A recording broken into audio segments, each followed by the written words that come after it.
तो चौथा सवाल जो है आप लोगों का कुछ इस प्रकार का है, बहुत आसान है। अगर आप लोग ध्यान से देखेंगे तो बहुत ही आसान है। कहता है पी क्यू और आर एस दोनों आपस में टी बिंदु पर काटती है। ठीक है, पी क्यू और आर एस दोनों आपस में टी बिंदु पर काटती है। कहता है कि अगर आर पी टी 95 डिग्री यानी पी कोण 95, ये कोण जो है कोण आर 40 डिग्री है और कोण एस 75 डिग्री है, तो कहता है कोण क्यू निकालने के लिए। ठीक है, सारा झमेला यहीं पर फंसा हुआ है, एकदम दोनों का आसान से निकल जाएगा। ठीक है, तो चलिए पहले उसको छोड़ दीजिए, हल करते हैं। पहले चलते त्रिभुज पी आर टी में, त्रिभुज पी आर टी में चलते हैं। पी आर टी में चलते हैं तो angle P plus angle R plus angle P T R, angle P T R equal to 180 degree. एक चीज ध्यान दीजिए, यहाँ पर कुछ आरपीटी या टी आर पी ऐसी करके लिखा हुआ, लेकिन अगर यहाँ इस कोण में कोई दूसरा कोण सिर्फ नहीं तो है तो केवल पी भी नहीं सकते, केवल आर भी। लेकिन यहाँ पर टी पर दो तो कोण बनता है, एक तो इसे पी टी आर बनता है, एक तो एस टी क्यू बनता है, पी टी एस बनता है। इसीलिए इसको अलग से लिखना पड़ता है ताकि दिखाने के लिए पी से आया टी या टी से आया आर। यहाँ पर मोड़ा ये कोण दिखा रहा है। ठीक है, इस कोण को दिखा, टी पर दो कोण बनता है, क्यू टी एस, यहाँ भी कोण बनता है, इसीलिए इसको अलग से लिखना पड़ा पी टी आर। लेकिन यहाँ पर सिंगल सिंगल कोण है, इसीलिए इस चीज को ध्यान दीजिएगा। ठीक है, तो चलिए एंगल पी बराबर 95 डिग्री हो गया। ठीक है, एंगल आर बराबर 40 डिग्री हो गया, 40 डिग्री हो गया। Angle P T R equal to 180 degree हो गया, नहीं हो गया? तो चलिए 5 के 5 हुआ, 9 4 13, 135 डिग्री हो गया। आप 9 4, चलिए आप plus angle P T R equal to 180 degree हो गया। चलिए इसीलिए angle P T R equal to 180 और माइनस 135 है ना, 180 और माइनस, इसीलिए angle P T R equal to 10 में से 5 गया 5, यहाँ बच गया 17 17 से 13 4 45 डिग्री। अब ये हो गया 45 डिग्री, याद रखिएगा। ठीक है, चूंकि अब लिख रहा है क्योंकि पी क्यू और आर एस, क्योंकि पी क्यू तथा आर एस परस्पर प्रतिच्छेद करती है, एक दूसरे को काटती है, इसीलिए एंगल क्यू टी एस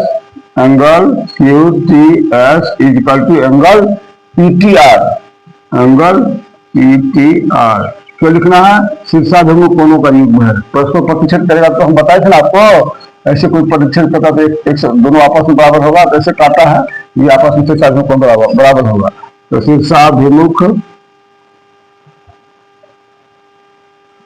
कोणों का युग्म है, कोणों का युग्म है, युग्म माने जोड़ा।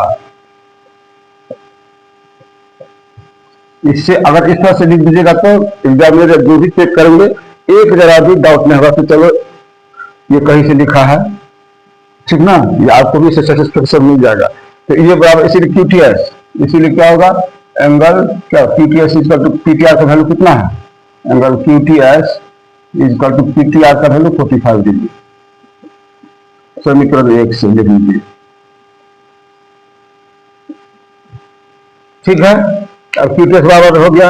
अब चलते हैं, अब त्रिभुज, अब ये 45 हो गया, यहाँ पर 45 होगा ना, क्यू टी एस ये 45 हो गया। अब त्रिभुज क्यू टी एस में, अब त्रिभुज क्यू टी एस में angle Q T S plus angle T, angle S लिख देते हैं, angle S plus angle Q equal to 180 degree. ये लोग का जो कितना होता है 180 डिग्री। ठीक है, तो क्यू टी एस तो हमको अभी कितना निकला बाबू, क्यू टी एस 45 डिग्री, तो 45 डिग्री। आप प्लस एस का वैल्यू कितना है 75 डिग्री। आप प्लस एंगल क्यू या टी क्यू एस लिखे तो हो, या एंगल क्यू भी लिख सकते हैं, T Q S equal to 180 degree. तो चलो 5 5 10, 7 7 11 1 12 है ना।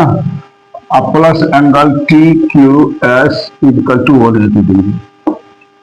ये मत सोचना कि सर यहाँ क्यों लिखे टी क्यू एस क्यों हुआ, यही क्यू को हम टी क्यू एस भी लिख सकते हैं, एस क्यू टी भी लिख सकते हैं। हर हाल में क्यू डी होना चाहिए एंगल का, तो क्यू है ना बीच में, अभी भी यहाँ की है तो चलिए angle T Q S equal to 180 और माइनस 120, इसीलिए angle T Q S equal to कितना 60 डिग्री हो गया।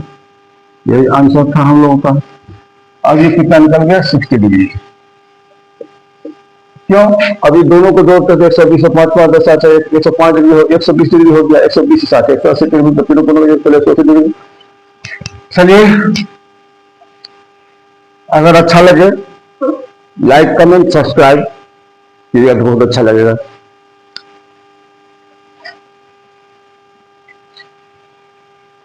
चलते आगे वाला सवाल में, कोई इशू नहीं।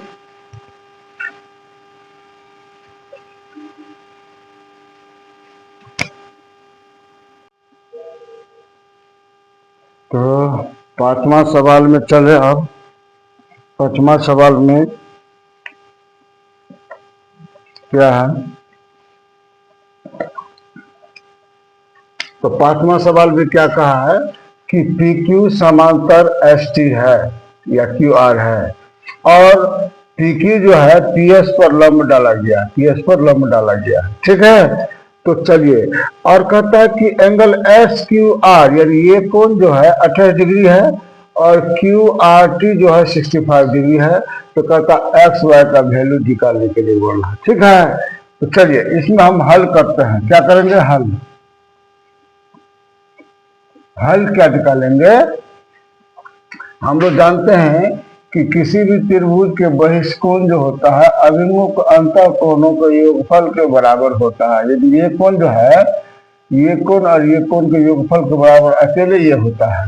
ये पीछे वाले वीडियो में आपको हमने सिद्ध करके दिया था, आप लोग को ध्यान से देखिएगा। आप लोग को कम से कम 9 क्लास 10 क्लास में 8 क्लास में तो ये सब तो होना ही चाहिए। अगर नहीं भी होता है तो निराश मत होइए, हम पीछे दिए हुए हैं इसमें। अगर समझ में ना आया तो एक बार फिर कम से कम कमेंट कर दीजिए, हम प्रयास करेंगे फिर करने के लिए। तो चलिए हल निकालते हैं। तो चलिए इस त्रिभुज को लेते हैं, तो क्यू एस आर है ना।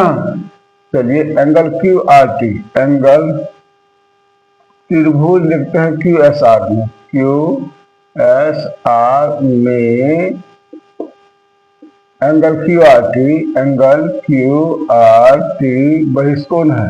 क्या है? बहिष्कोण है, एक्सटीरियर एंगल है,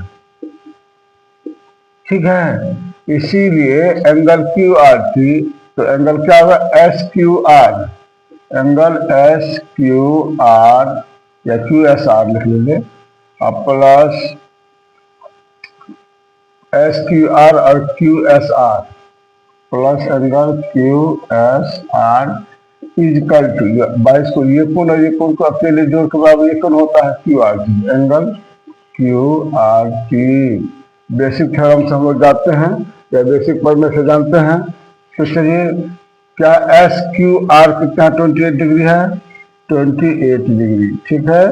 प्लस क्यू एस आर नहीं है पता, तो angle Q S R equal to Q R T कितना है? क्यू आर टी 65 डिग्री है, ठीक है। तो चलिए angle Q S R equal to 65 minus 28 degree, ठीक है। तो Q S R equal to 5 में से 8, 15 में से 8 गया 7 हो गया, यहाँ बच गया 5 में से 2 गया 3 हो गया 37 डिग्री। अब ये कितना हो गया बाबू? 37 डिग्री, ठीक है। ये 28 ये 37 डिग्री, ये हो गया 24। 15 में से 8 गया 7 बचा, यहाँ 5 में से 2 गया 3 बचा। चलिए इसको समीकरण 1 मान लेते हैं।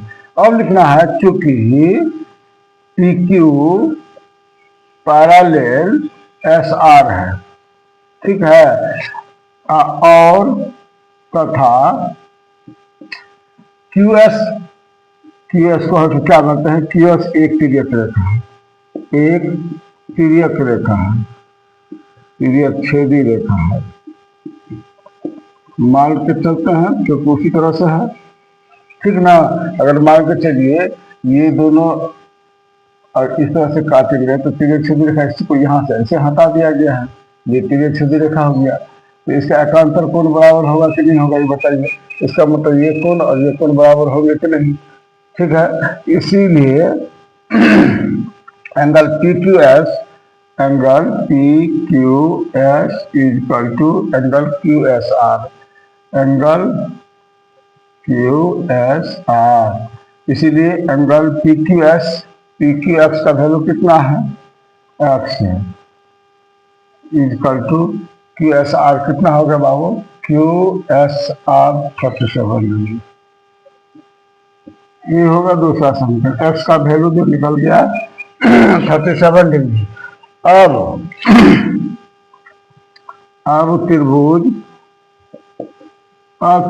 पी क्यू एस में, त्रिभुज पी क्यू एस में angle P plus angle P Q S, angle P Q S plus angle P S या Q S P S Q, angle P S Q equal to 180 degree. त्रिभुज पर तीनों कोण।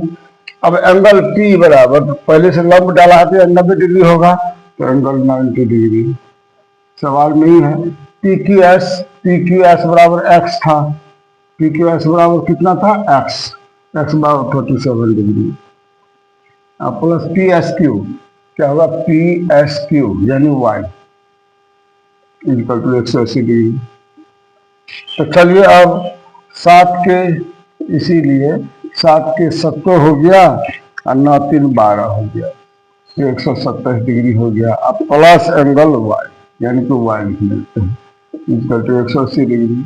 इसीलिए Y equal to 180 अब minus 127, तो Y equal to 10 में से 7 गया 3 बच गया, अब यहाँ बचा 17 में से 12 गया 5 बच गया, है ना। तो ये 53 डिग्री हो गया। अतः या एक्स वाई का वैल्यू मान लीजिए, अतः एक्स बराबर कितना निकला था, देखिए बाबू 37 डिग्री, कितना निकला 37 डिग्री, और वाई बराबर कितना निकला 53 डिग्री, 53। ये दोनों आंसर हुआ, समझे। ध्यान से देख लीजिए, बहुत आसान है। अगर आप लोग थोड़ा भी इसमें ध्यान देते हैं,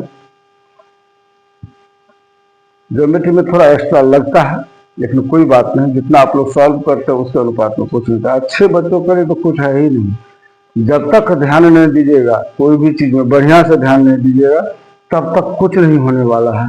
एकदम तन मन धन, पढ़ते हैं तो तन मन धन लगाकर पढ़िए, ठीक है ना। चलिए अब अगले सवाल में चलते हैं, और लास्ट सवाल।